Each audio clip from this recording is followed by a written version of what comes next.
തൂവാനത്തുമ്പികൾ എന്ന പ്രശസ്തമായ സിനിമയിൽ അതിലെ കഥാപാത്രമായ ജയകൃഷ്ണനെ കാണാനായി ക്ലാര വരുമ്പോഴെല്ലാപ്പോഴും മഴ പെയ്യാറുണ്ട്.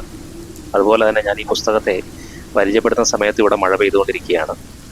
വളരെ പ്രശസ്തമായ മലയാളികളുടെ ഗ്രഹാതുരതയുടെ ഭാഗമായ തൂവാനത്തുമ്പികൾ എന്ന സിനിമയുടെ സ്ക്രീൻ പ്ലേ ആണ് ഇപ്പോൾ എൻ്റെ കയ്യിരിക്കുന്നത്.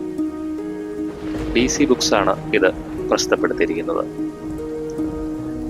മറ്റ് പല പ്രശസ്തമായ സിനിമകളുടെയും റിലീസിന് ശേഷം പിന്നീട് പുസ്തക രൂപത്തിൽ തിരക്കഥ പുറത്ത് ഇറങ്ങുമ്പോൾ അത് പലപ്പോഴും സിനിമയ്ക്ക് ശേഷം ആ സിനിമയെ ബേസ് ചെയ്തിട്ട് എഴുതി കൂട്ടപ്പെട്ടതാണെന്ന് നമുക്ക് പലപ്പോഴും വായിക്കുമ്പോൾ തന്നെ മനസ്സിലാവും. പക്ഷേ ഇതങ്ങനെയല്ല.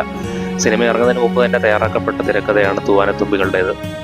അതുകൊണ്ട് തന്നെ സിനിമയിൽ നിന്ന് ചില ചെറിയ വ്യത്യാസങ്ങൾ നമുക്ക് ഇതിൻ്റെ തിരക്കഥയിൽ കാണാം.